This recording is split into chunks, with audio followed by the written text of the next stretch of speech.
Episode की start में हम यून के सेक्ट की तरफ से फैंग को देखते हैं, जिसके सामने क्रेजी स्वॉर्ड सेक्ट का एक डिसाइपल होता है जो कि एक कोर प्लेयर है। साथ ही फैंग भी एक कोर प्लेयर होता है, लेकिन तब भी उसके सामने वाला डिसाइपल उससे ज्यादा पावरफुल है। जिसके बाद देखते ही देखते दोनों के बीच काफी जबरदस्त फाइट शुरू हो जाती है, जहां दोनों भी अपने स्पिरिचुअल ऑरा की मदद से एक दूसरे के ऊपर अटैक किए जा रहे होते हैं। और इस राउंड में दोनों की दोनों एक जैसे पावरफुल दिखाई दे रहे थे, लेकिन तब भी फैंग के सामने वाला डिसाइपल उससे ज्यादा पावरफुल होता है और वो इस पर एक जोरदार अटैक करके उसे वहां से दूर फेंक देता है। जिसके बाद वो उससे कहता है, बस इतना ही कर सकते थे तुम? मुझे तो लगा था कि जितने जोश में तुम आए हो तुम कुछ खास काम करके दिखाओगे, लेकिन तब भी कोई काम के तुम नहीं निकले।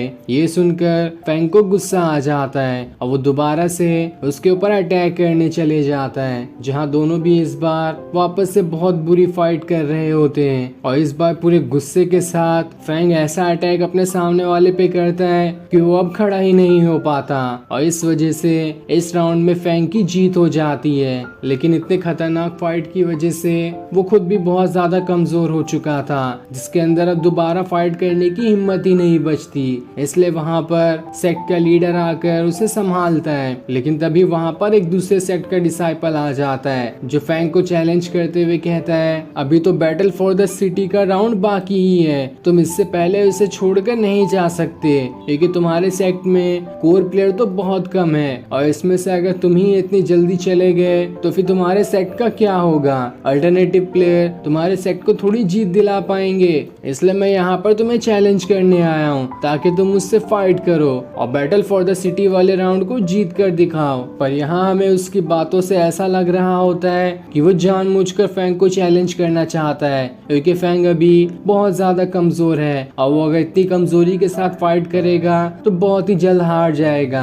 और इसी चीज का फायदा वो डिसाइपल उठाना चाहता है ताकि वो जल्दी से फैंग को हराकर बैटल फॉर द सिटी वाला राउंड जीत जाए। लेकिन लीडर उससे कहता है, फैंग अभी कमजोर है, इसलिए वो दोबारा फाइट नहीं कर सकता, तुमसे लड़ने के लिए हम हमारे दूसरे डिसाइपल को भेज देंगे। और इतना कहने के बाद वो वहां से चला जाता है और उसके जाने के बाद उस डिसाइपल से लड़ने के लिए लीडर अपने सेक्ट के एक दूसरे डिसाइपल को भेज देता है, जहां फिर देखते ही देखते दोनों के बीच फाइट शुरू हो जाती है। लेकिन दूसरे सेक्ट का डिसाइपल ज्यादा पावरफुल दिखाई दे रहा था। वो अपनी एक स्वॉर्ड की टेक्निक को एक्टिवेट कर लेता है जो कि बहुत ही खतरनाक होती है, और उस टेक्निक को एक्टिवेट करते ही उसकी स्वॉर्ड के कई सारे डुप्लीकेट बन जाते हैं जो चारों तरफ उसके घूमना शुरू हो जाते हैं। और इस टेक्निक को दिखाकर वो डिसाइपल यून के सेक्ट के डिसाइपल को डरा रहा होता है, लेकिन वो भी कहाँ डरने वाला था। वो उससे कहता है, तुम्हारी ये टेक्निक है तो ठीक है, मैं अपनी भी टेक्निक तुम्हें दिखाता हूँ। जिसके बाद वो खुद की भी स्वॉर्ड को एक्टिवेट करने लगता है, जिसमें से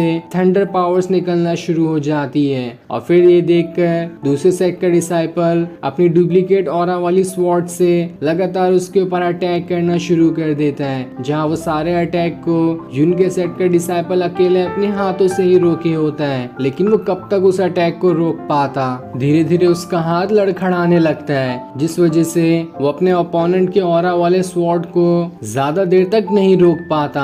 और इतने ज्यादा स्वॉर्ड होने की वजह से वो वहां से दूर जाकर गिर जाता है, जिस वजह से इस राउंड में उस डिसाइपल की जीत हो जाती है और यून के सेक्ट का डिसाइपल हार जाता है। तब एक दूसरा डिसाइपल लीडर से कहता है, अब मैं जाता हूँ इससे लड़ने के लिए, मैं इसे अपनी पूरी कोशिश करूंगा ताकि इसे हरा दूं, और जिस battle of the city round को हम हार चुके हैं उसे मैं दोबारा से जीत दिला दूंगा। लेकिन तब वहाँ पर यून आता है जो अपने लीडर से कहता है, हमें और ज्यादा fight battle for the city round के लिए नहीं करनी चाहिए, हमारे 3 अल्टरनेटिव प्लेयर इंजर्ड हो चुके हैं और एक तो कोर प्लेयर भी घायल हो चुका है जो दोबारा से शायद ही लड़ पाएगा, इसलिए हमें इस बैटल फॉर द सिटी वाले राउंड में गिव अप कर देना चाहिए और हमारे जितने भी डिसाइपल बचे हैं उसकी मदद से क्वालिफिकेशन खेलना चाहिए, वरना अगर हमने ज्यादा लोगों का battle for the city round में ही इस्तेमाल कर लिया तो शायद ही हमारे पास कोई बचेगा जो क्वालिफिकेशन लड़ सके। तब उसकी ये बात लीडर को भी अच्छी लगती है, लेकिन उनके काफी ज्यादा देर करने तक बाई उनसे पूछती है क्या तुम्हारे पास कोई चैलेंज करने के लिए नहीं है? अगर नहीं है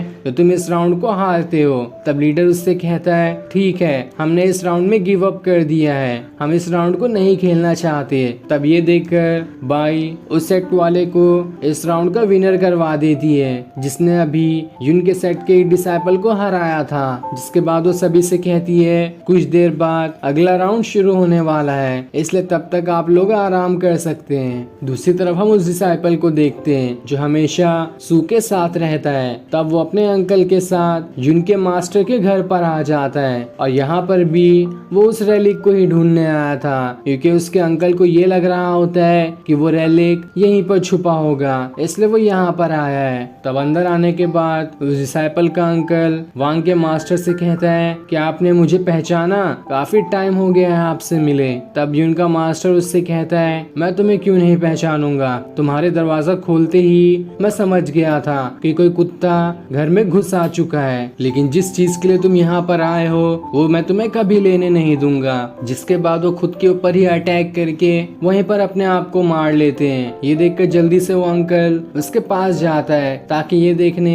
कि यून के मास्टर सच में मरे हैं या फिर जिंदा हैं। तभी वहाँ पर यून का दोस्त आ जाता है जो यून के मास्टर को मरा हुआ देखकर एकदम घबरा जाता है। साथ ही उसने वहाँ पर सू के साथ रहने वाले डिसाइपल और उसके अंकल को भी देख लिया था, जिस वजह से वो समझ जाता है कि ये दोनों ने ही मिलकर यून के मास्टर को मार दिया है। इधर अगला राउंड शुरू कर दिया जाता है जिसमें भी वही रूल होंगे कि कोई भी डिसाइपल किसी के साथ भी फाइट कर सकता है। यहाँ लेवल मैटर नहीं करता, बस जिसके अंदर हिम्मत हो वो किसी भी लेवल वाले को चैलेंज करके उससे फाइट शुरू करवा सकता है। तब अरीना के अंदर एक कल्टीवेटर आता है जो कि वही होता है जिसने बहुत दिन पहले यून के सेट के लीडर के साथ एक बार फाइट की थी और उस फाइट में यून के सेट का लीडर हार गया था। तब वो कल्टीवेटर उस लीडर से चैलेंज करता है कि पिछली बार तो तुम हार गए थे, तो इस बार मैं तुम्हें देखना चाहता हूँ कि इतने टाइम बाद भी तुम्हारे अंदर कुछ बदलाव आया है या नहीं, या फिर तुम अब भी उसी तरह के कमजोर आदमी हो।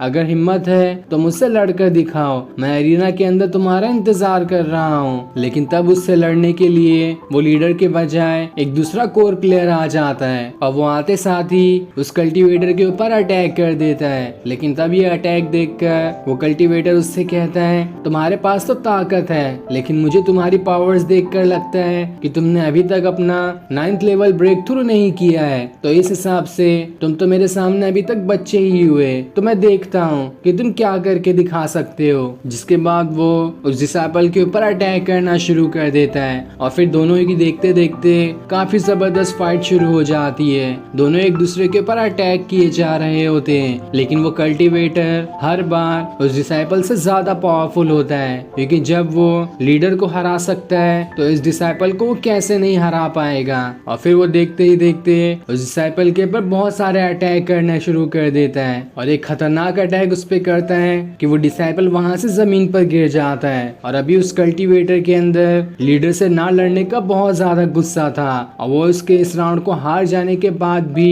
उस डिसाइपल को मारने वाला होता है, लेकिन उसके उसे मारने से पहले ही बीच में लीडर आ जाता है जो उस कल्टीवेटर से लड़ना शुरू कर देता है। जहाँ फिर देखते ही देखते उन दोनों के बीच फाइट शुरू हो जाती है और ये फाइट बराबर टक्कर की होती है। दोनों लगातार एक दूसरे के ऊपर अटैक किए जा रहे होते हैं, लेकिन किसी का भी अटैक न ज्यादा पावरफुल और ना ही ज्यादा कमजोर था। दोनों बराबर एक दूसरे के ऊपर अटैक कर रहे होते हैं, लेकिन तब गुस्से में वो कल्टीवेटर वहां से हवा में उड़ जाता है और एक खतरनाक अटैक उस लीडर के ऊपर ही कर देता है, जिस अटैक को वो लीडर अपने हाथों से रोके हुए होता है, लेकिन वो ज्यादा देर तक उसे नहीं रोक पाता और वो कल्टीवेटर एक खतरनाक अटैक करके उसे वहां से दूर फेंक देता है, जिस वजह से लीडर वहीं पर गिर जाता है। और तब उसे मारने के लिए वहां पर वो कल्टीवेटर आ जाता है, लेकिन जैसे वो उससे मारता इससे पहले ही यून आकर उसे रोक लेता है। लीडर उससे कहता है तुम हट जाओ यहाँ से, तुम इससे नहीं लड़ सकते,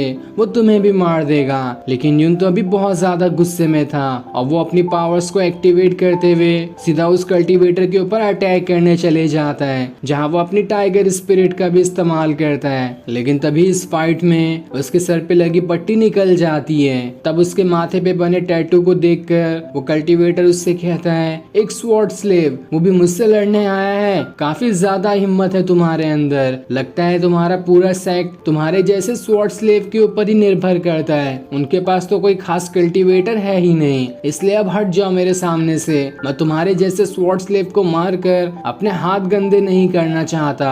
जिसके बाद वो दोबारा लीडर को मारने चले जाता है। लेकिन तब यून दोबारा अपनी टाइगर स्पिरिट को एक्टिवेट करते हुए उस पर अटैक करना शुरू कर देता है, जहाँ वो इस बार वो काफी ज्यादा गुस्से में था और वो उस कल्टीवेटर को मारकर वहां से दूर फेंक देता है। जिसके बाद वो लीडर को वहां से ले जाने लगता है। लेकिन जैसे लीडर वहां से जा रहा होता है, वो कल्टीवेटर एक खतरनाक अटैक उस पर कर देता है ताकि लीडर वहीं पर मारा जाए। लेकिन हमारा यून उसके इस अटैक को भी रोक कर लीडर को बचा लेता है और फिर ये सीन दिखाते ही ये एपिसोड यहीं एंड हो जाता है। Thanks for watching.